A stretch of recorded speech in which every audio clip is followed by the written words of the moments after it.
Қайырлы таң достар, қалдарыңыз қалай? Сіздермен Дәурен Тілесхан. Далаға шығып бір қуанып қалдым.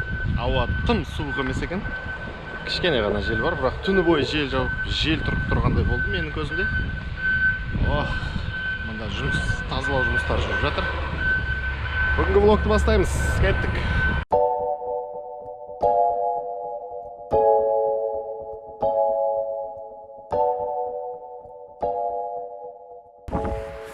Әлі күнге дейін сыртта влог түсіріп келе жатсам, бір адам келе жатса, немесе қарап жатса, ыңғайсызданып қалам.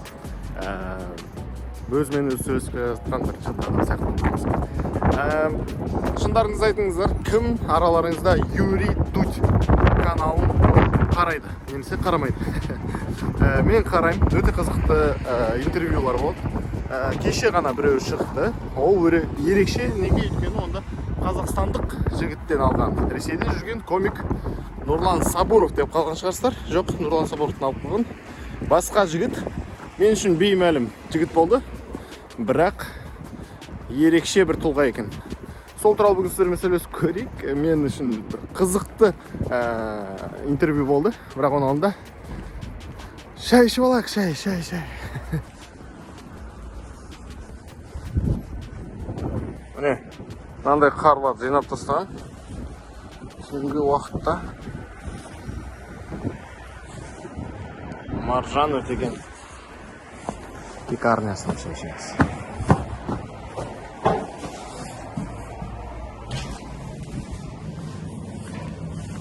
Здрасте. Каша есть? Каша есть? Привет, Руслан. Да, 1200. Шынымды айтайын, кейде үйде азғанда соншалықты тыныш шығам, меруерт пен мирас оянып кетпесін деп. Үйде беті қолымды жумай шығып кетем. Осында кейін тыныш жерде, тыныш деп шулауы болатын жерде беті қолым жуып аламын.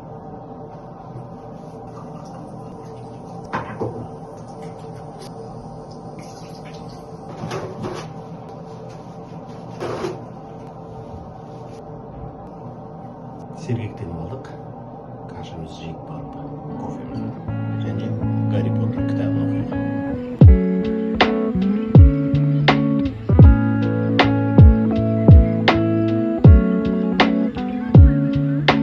Қарны тойдырып алдық. Бүгін біздің сізбен сөйлесетін мәселеміз ол Юрий Дудь. Дудь будет Юрий каналындағы шыққан Евгений Чебатков, біздің Қазақстаннан шыққан, қазақстандық азаматы бар, ұлты орыс жігіт, әлі де Қазақстанның азаматы, комик, стендап комик, өте талантты дейді, өте ақылды дейді, бірнеше тілді біледі. Енді Юрий Дудь одан интервью алып жатса, демек ол шынында да басқа комиктердің арасында өзгешелігі бар деген сөз. Сол туралы сөйлесіп көрейік. Енді мен қазір бүкіл бұл выпускқа реакция жасамаймын. Қазақ тіліне байланысты, Қазақстанға байланысты бір-екі моменттерден жасаймыз. Қараңыздар достар. Міне, келесі. Қазақский язык кайф депті. Қазақ тілі кайф дейді. Кәні көрейік. Не деген екен сол жерде? Руслан.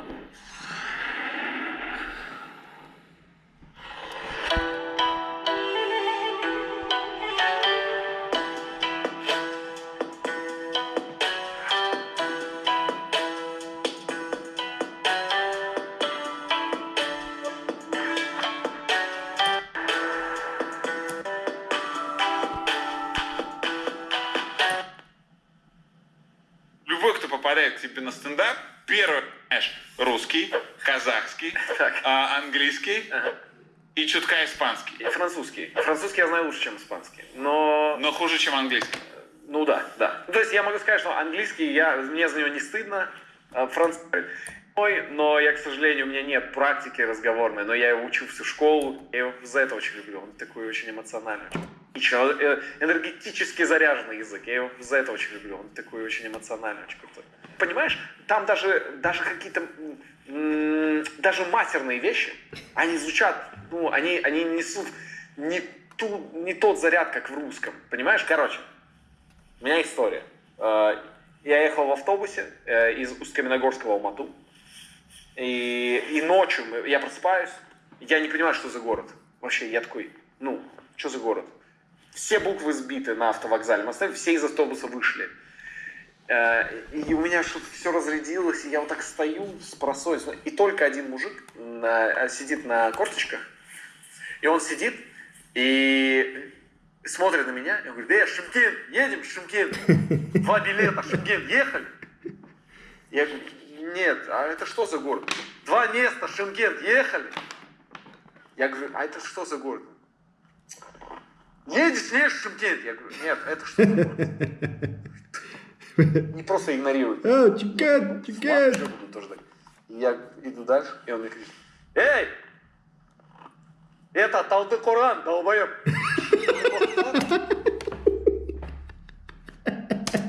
Это же не оскорбление. Это просто фиксация. Ты глуп в данной ситуации. И я даже... То есть... Сладкое некоторое. Да, я такой... Забота. Да, я такой... спасибо. Все понятно теперь. Елки-палки, мынау және бай кейбір қазақтардан жақсы көріп тұр ғой қазақ тілін. Это Талдықорған солай, иә, расында да қазақ тілін обожаю қазақ тілін. Келесі момент, атың өшкір Борат туралы. Чеботков бесит. Чеботкова бесит Борат. Боратты жеп көре ма дейді, кеттік. Свое мое выступление, оно было в Канаде в колледже. И там был open mic, и я выступил, я там полностью эксплуатировал тему Казахстана. Я говорю, что меня бесит эта ассоциация Казахстан-Бород, и я пытался там это все, значит, развалить. Тебя действительно бесит Бород? Слушай, меня бесит реакция на Бород. Саша Барон Коэн мне очень нравится, но меня просто в тот момент меня раздражал реакция. Сейчас меня фильм вышел Борат 2, я с кайфом посмотрел, потому что ничего. Кім көрді Борат 2-ны? Көрдіңіздер ма? Мен көрген жоқпын. Біріншісін де көрген жоқпын, негізі басын бастап көрдім де тоқтатып тастадым. Екіншісін көрейінші осы. Кім көрді? Жазыңыздар, не ойлайсыздар Борат туралы? Ничего общего с Казахстаном это не имеет. И я считаю, очень много людей мне писало из Казахстана, типа, блин, поддержи бойкот там. Я понимаю, но мне кажется, мы как казахстанцы, которые любят Казахстан, должны наоборот посмотреть на это с улыбкой, потому что ничего общего с Казахстаном не имеет. Вот и все. А когда, это же так и есть, когда ты реагируешь на что-то, и это не про тебя, но ты такой: что, почему? Почему это, блин, у тебя как... Осы жерін көріп жатқан кезде мен де ойланып қалдым, я шынында ол бізге қатысы жоқ қой, неменеге оны жынданамыз туда-сюда деп. Бірақ сонда біздің жігіттер бүкіл Қазақстанда челлендж жасап, көк туды желбіретіп жүргендері сонда ақымақ па, неге оны біз өйтіп жатырмыз деп іштен ойладым да. Бірақ одан кейін Женька бір маңызды нәрсе айтты. Тыңдайық. Будто, это тебя где-то задевает. Все, что меня там обижает, что он использует название страны и флаг настоящий, это немножко... Все остальное... Міне, өте маңызды нәрсе. Біздің барлығымыздың жынымыз келіп жүрген нәрсе ол біздің Қазақстанның атын және біздің көк байрағымызды қолданып жүргені бүкіл жерде. Сол біздің ашуымызға келтіретіні. Ол жерде бір нәрсені қудыртып айтып жүргені. Әрине түсінікті, біздің Қазақстан ешқандай оған қатысы жоқ екен. Ол күлуге болады. Ал атымызбен жалауымызды қолданып жатқаны ол өкінішті. Жынымыз келтіреді. Ал келесі тақырыбымыз: неге Қазақстан шығармашылық жағынан, өнер жағынан СНГ-ның алдында? Осыны тыңдап көрейікші. Казахстан в творческом смысле всех рвет. Вот сейчас появятся списки режиссеров, музыкантов, стендап-комиков. Мынаны қараңыздаршы, мына стендап-комик. Режиссерлар түсінікті, музыканттар түсінікті, комиктердің арасында Ғалым Қалиакбаров жүр. Ғалым Қалиакбаров деген жігіт, кісі. Біздің подъездте тұрады, оны күнде көреміз. Мынауский жігіт, біздің Артем деген ағамыз бар ғой, Джип Черокидің, соның тойын жүргізген жігіт. Сосын мына Медет Қалибеков деген жігіт те танымал жігіт, негізі білетінім. Күшті, кеттік. Ты связываешь это с мультикультурностью? Ну, во многом, да. То есть как стендап это новый рэп, то Казахстан это такая новая Одесса. Я думаю, ты скажешь новая Атланта. Но сами по себе казахи невероятный какой-то жизнелюбием, каким-то таким энергичным жизнелюбием отличаются. Как они рассказывают истории, как они вообще, как они вот умеют жить. Это, ну, и это очень заряжает. Мне кажется, вот эта энергия вкупе с тем, что очень много ссыльных, в принципе, по всему Казахстану, в основном политических ссыльных, и все это как-то вместе перемешалось, какой-то микс вот этой вот азиатского вот этого напора, вот этой такой степной хитрости с этими какими-то прогрессивными мыслями, которые, тем не менее, находятся не на передовой от европейской части России, а как бы относительно нее на периферии, но, тем не менее, тут же рядом другая Средняя Азия, Китай. Знаешь, все это как-то... Огромная страна, рядом другая Средняя Азия, Китай. Қазақстанның шығармашылық жағында алдыда болуының үш себебі бар дейді. Азиатский напор, степная хитрость, көшпенділер, және не мейнстримность, яғни мейнстримдағы емес, бірақ соған талпынып жатқандықтан біз алдыдамыз. Yes! Знаешь, все это как-то... Огромная страна, которая очень мало заселена, Yes! но при этом люди как-то... Ты их чувствуешь по регионам, ты такой, вау, эти с востока... Еще же, ну, казах это же не национальность, то есть существует же... Мен осы жерін түсінбедім. Казах это не национальность деген түсінбедім. Ары қарай түсіндірді, то, что жүздер бар, ішінде елдер бар деген бәрін түсіндірді. Бірақ казах это не национальность деген түсінбедім. Женя, мен сен түсінбедім. Ё-моё, ты что имеешь в виду здесь, брат? Повтори, проясни, а? Очень много, есть 3 жуза. У каждого жуза еще есть внутри очень много родов. И то есть это у каждого свои особенности какие-то. Это прям, блин, круто. Эти отдайцы, эти найманы, ты такой, вау. И, ну, короче, когда ты в это просто погружаешься, это все узнаешь, это же все равно это еще наследие Золотой Орды. Просто для меня это крутая смесь. Вот у американцев долго была вот эта легенда о том, что у них был плавильный котел. Вот. Для меня плавильный котел – это Казахстан.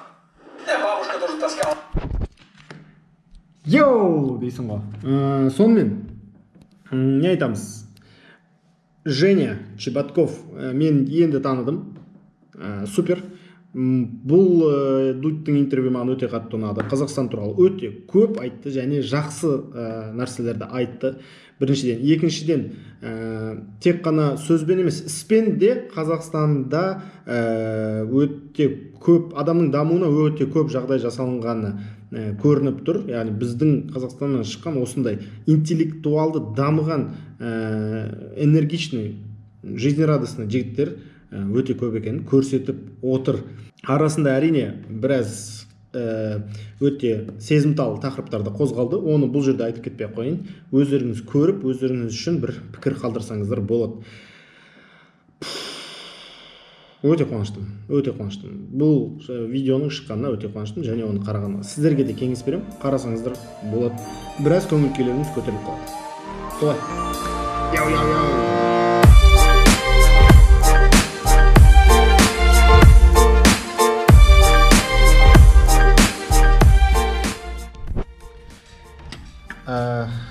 Сонымен бізде бүгін кеш батты. Кешкі сағат 7 болды. Күн ұзарып келе жатыр, ол қуантады. Ертеңгі влог қызықты болайын деп тұр, өйткені бірнеше техно жаңалықтармен бөлісетін болады. Сондықтан да ертең влогта жүздескенше қош сау болыңыздар. Сіздерді құшақтадым. Пока.